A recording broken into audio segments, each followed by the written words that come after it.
Ladies and gentlemen, to your right we have the commencement of the MXS versus the V8 Supercar. Will Brown in the V8 Supercar, Matt Hall in the MXS. Matt is off the ground, building up speed, keeping low. But Will at the moment has the edge. There will be photo opportunities aplenty here, and Matt has an actual handicap.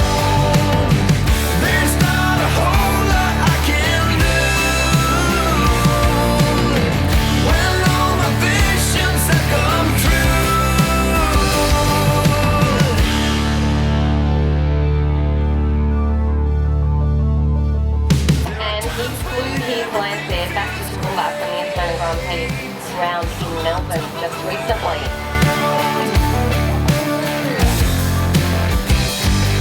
But eventually my spirit breaks. Can't get the final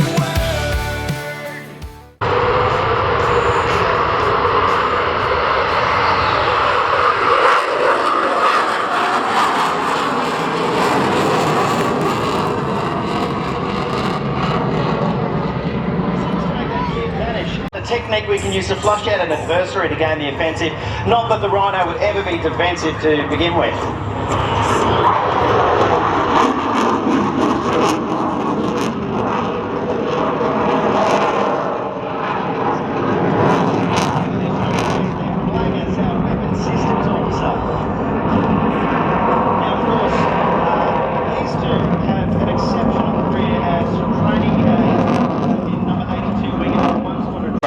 But here's the high-speed pass.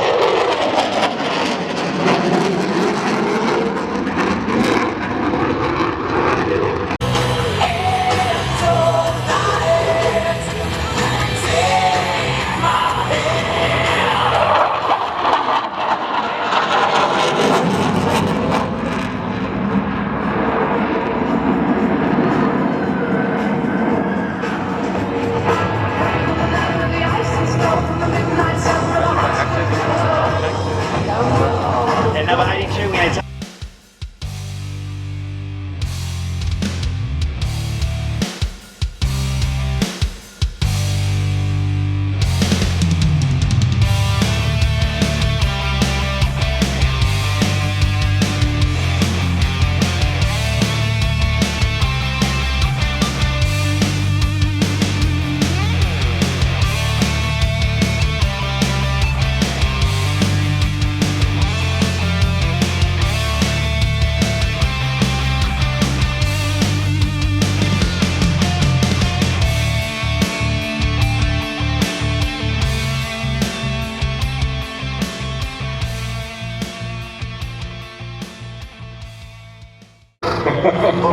But you got to fly the Spitfire, and as everyone says, a beautiful aeroplane to fly. Yeah, that's right, yeah. Do you remember the end of the war? I remember the end of the war in England because we're on duty till about 10 or 11 o'clock that night.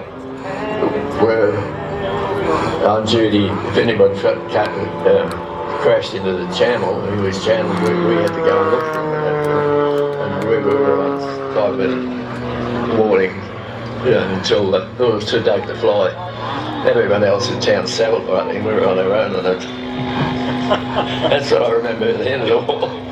Well, to the end of the war, how many, what does your logbook say how many hours you actually flew in total? Well, to be honest, I forget, but I'm not going to publish it anyway. Enough. Heavens above, you're an original Spitfire pilot. This is John Sargent. And she is doing now exactly what she loves. Walk us through these manoeuvres, Julian. Yeah, I mean, she's doing a little bit of race simulation on some of these low-level passes, and the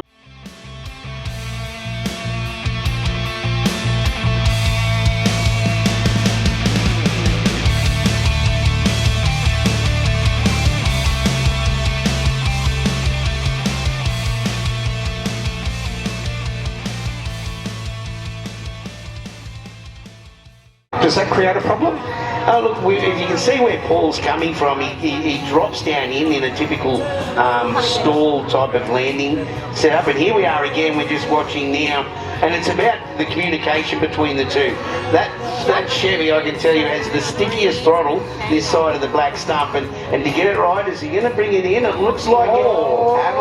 Oh, look at that. He's got the two wheels on, but he's got to hold it back. He doesn't want to go up and over the front, right? That's right. There's a little divot there where those wheels drop in, and you'll see Paul will gently... And he's lowered the tail wheel. Nearly there. It's a slow process. What a great photo opportunity too, guys. You don't often see that, do you? No, not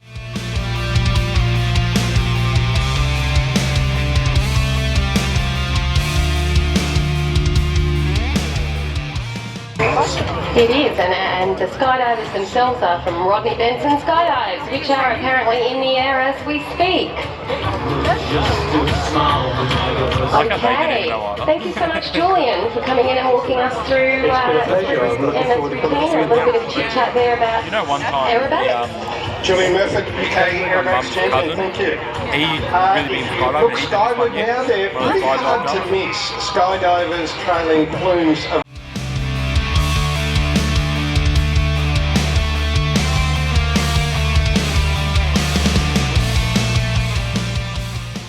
I've dipped my wing in a few things before, but I wasn't trying to touch anything this time. So, I'm actually sitting there pretty cool. My wingtip's about 1 metre away from his head while he's driving, and then I try and spray smoke on it.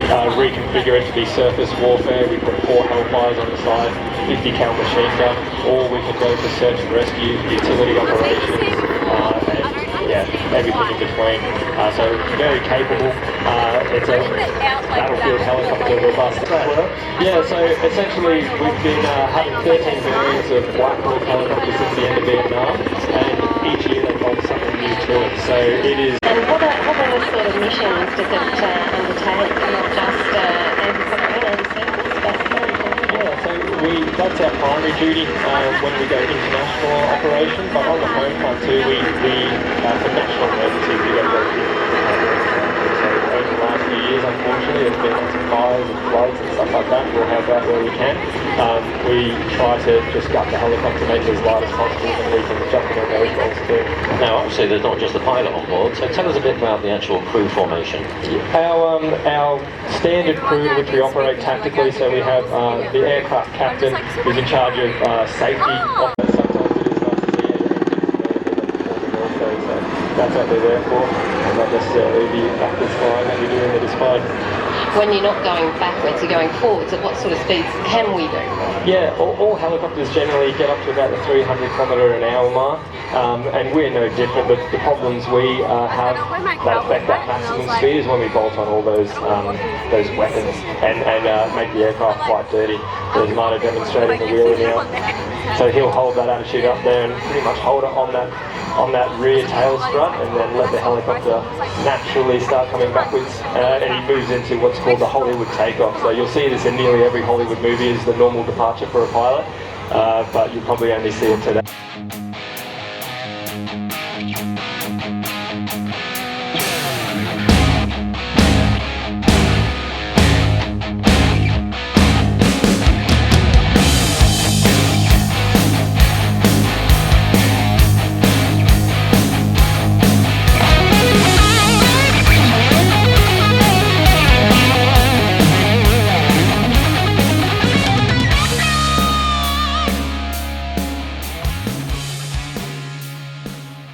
Number 1 squadron. Its service in World War II was exceptional, of course, as we know, and a long-time operator of the F-111. That's a great posting to have. Absolutely. No, look, I've known Trent since we were teenagers. We were cadets together at number 8 flight QAirTC in Queensland at RAF Base Ambly, and now he is the commanding officer of number 1 squadron based at RAF Base Ambly, and it's fantastic to see when people go through the cadet system and then end up in those roles, but just seeing the success we've had with the Australian Air Force cadets and the people that have gone through that.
Of course, is the Navy helicopter, the MH-60R, the Romeo variant of the Seahawk. And this is showcasing how our maritime assets work together in the airspace. The P-8 side can fly as low as 100 feet over the ocean. You won't probably see them over land. And of course, the Seahawk Romeo would often operate off the back of a ship.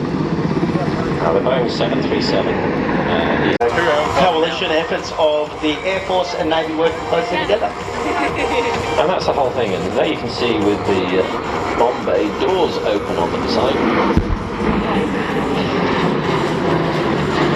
And that was just... And a Super Hornet. Now the Super Hornet is not actually capable of leeward.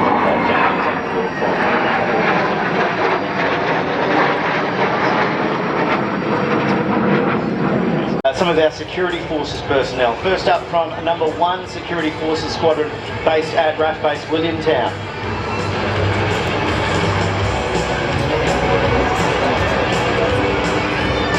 Today the C-27 is flown by Gareth Gordon, aka Gordo, who graduated pilot's course in 2006. He flew the Caribou until 2009.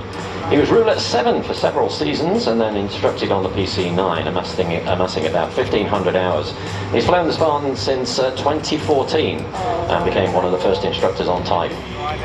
Now you're going to see some of our security forces running out the back, off the back ramp of the C-27J Spartan. You'll see the loadmaster there stepping out first to make sure it is all safe for the guys to run out and secure the airfield.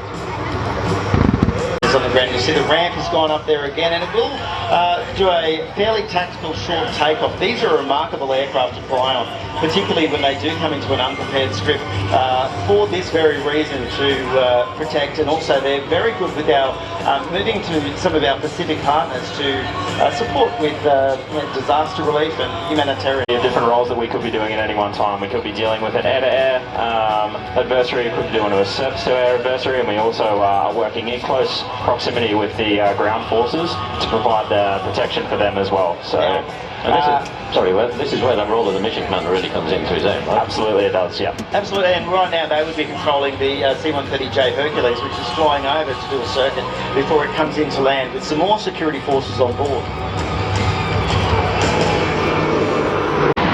So notice just on the far side of the runway there's some smoke, which presumably is there to identify where the Johnny 130 is going to land. And at the same time the C-27 Spartan departs. As you said, C-27 has most notably conducted almost continuous deployments in the Southwest Pacific, including PNG and Fiji. Just I've heard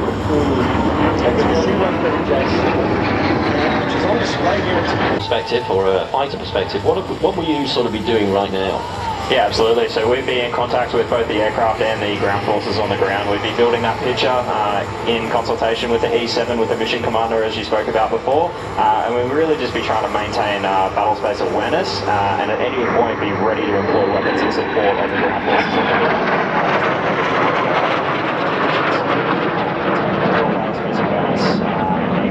Weapons at any one time is really what we're doing at the moment, and in particular in the Super Hornet with the 2C crew, so pilot, maintaining safety of flight deconfliction and dealing with any air adversaries. The weapons systems officer in the back seat is the primary for communications with the ground forces, with other aircraft, and actually getting all of that information, programming the weapons and systems, and then we can have a very efficient and short time to weapons impact as well. Do you think it's Yeah, I personally do, so I'm biased because I fly the Super Hornet and I fly with weapon systems officers, but we often say in the community 1 + 1 = 3, just because we have 2 brains in the cockpit and we can quite often separate those cockpits and achieve multiple aspects at once before coming back together, syncing up and then achieving the mission as one aircraft, if that makes sense. Now we have squadron also to secure the airfield, so they're based at RAF Base Ambley. Now all of the security forces training happens at RAF Base Ambley.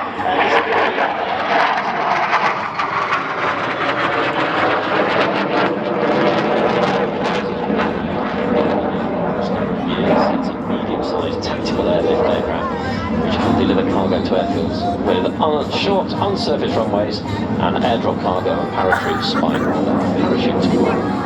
Australia was the first export customer in the mid-50s. Corporal Dalton King, who enlisted 2 days prior to the RAF centenary to become a loadmaster. There's more Overwatch happening right now from our FAHS and our F3 holiday lightning booth. You'll see straight dead on is a huge bank there from the C-17. Fleet and capable of strategic delivery all over the world.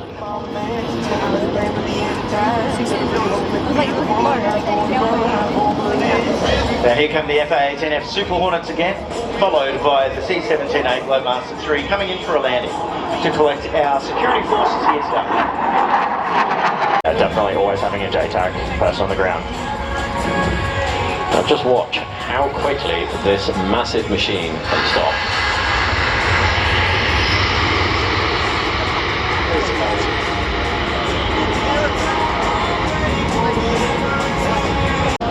Here we go for our first weapons pass, simulated from the F-35s.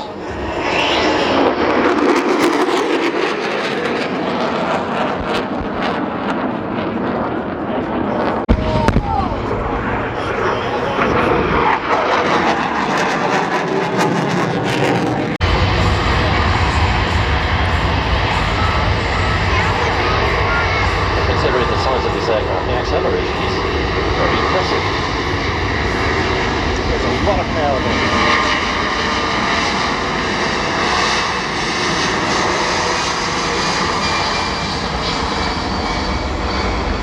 So that is the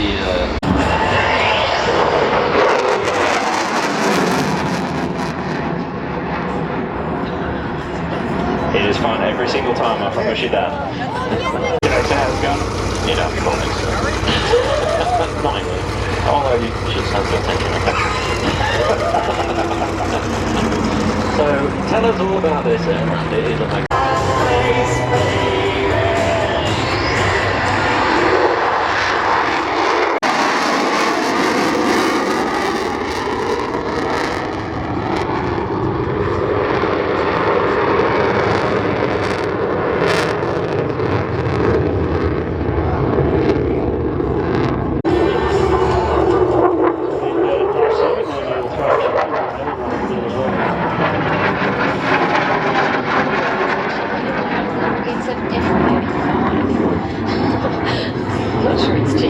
absolutely love to, but it's just chalk and cheese. What this aircraft can do compared to that is just unbelievable. The sensor.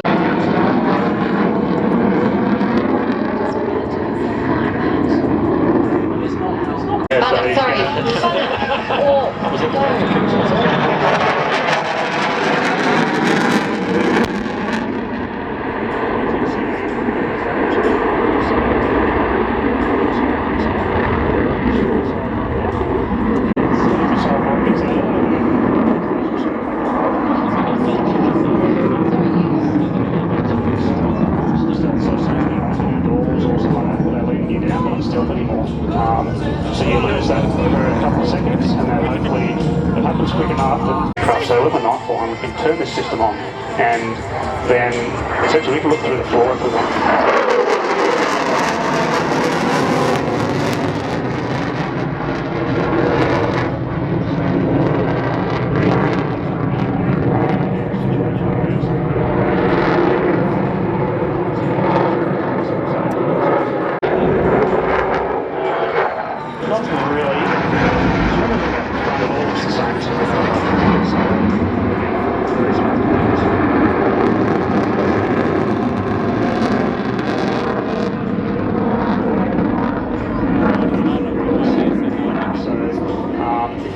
Number one, throwing there, we've got 4 radios.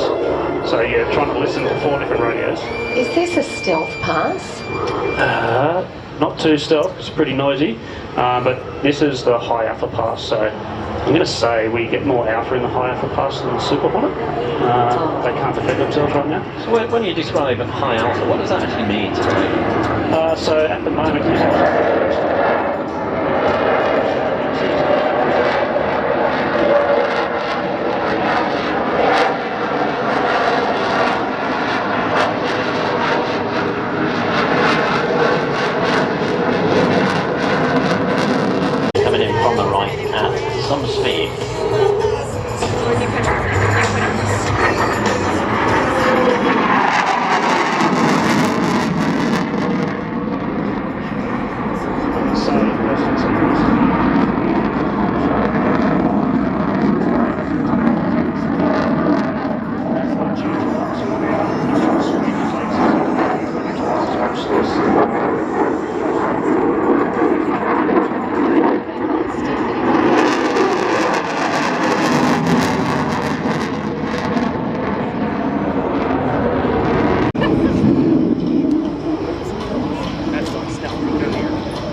two to take off, ladies and gentlemen. You're about to witness some aerial aerobatics that will keep you awake for the next 3 months, I tell you. We have got Sky Aces here at Avalon. Oh, definitely tearing up, Rusty. There goes Chet. Yep, there he is. I was there for the first one. It was only a month or so. At the moment, ladies and gentlemen, at a collective of over 700 kilometres in the opposition pass. Here we go. Oh, yes. He's on his right. On his right, and the red as we smoke comes in. Now, Paul is flying this. Look how tight those planes are in the loop. It's one thing to do a loop, it's to do it inches from your dad is another story. As they come back down. On the G's. Massive G's there, inches from each. So we're going to go into a beautiful 4-ship loop. And I don't know, if we can get some noise out of the crowd, if we can make them look loud, we might turn around and see if we can get a second loop. What do you think, Avalon? Can you give me some noise and show some appreciation for the Sky Ace team? Oh, look, you always it up. We're going to get two. And again, we can't emphasise on the difficulty of being just close, so close to each other. There's his son at the tail there. What do you think, Avalon? Do you want one more? I reckon we can do one more. Let's do a 3-loop. Here with the Sky Aces. So at the top of this loop, you'll see the orange plane, the S11X, break away. That's Glenn Big Block Collins. What he does now is, well, he just does some freestyling. You'll see him now looping through that plane, the rolls, snap rolls, as he brings. And now Dad, Paul Bannock, is looping around his team. So the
G'day laser jets.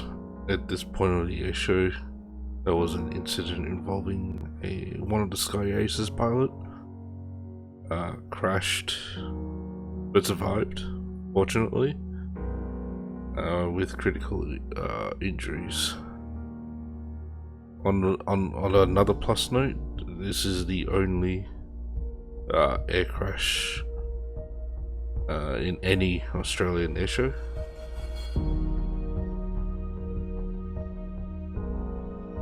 But nonetheless, when this video gets out, I hope you enjoy the montages of the air show.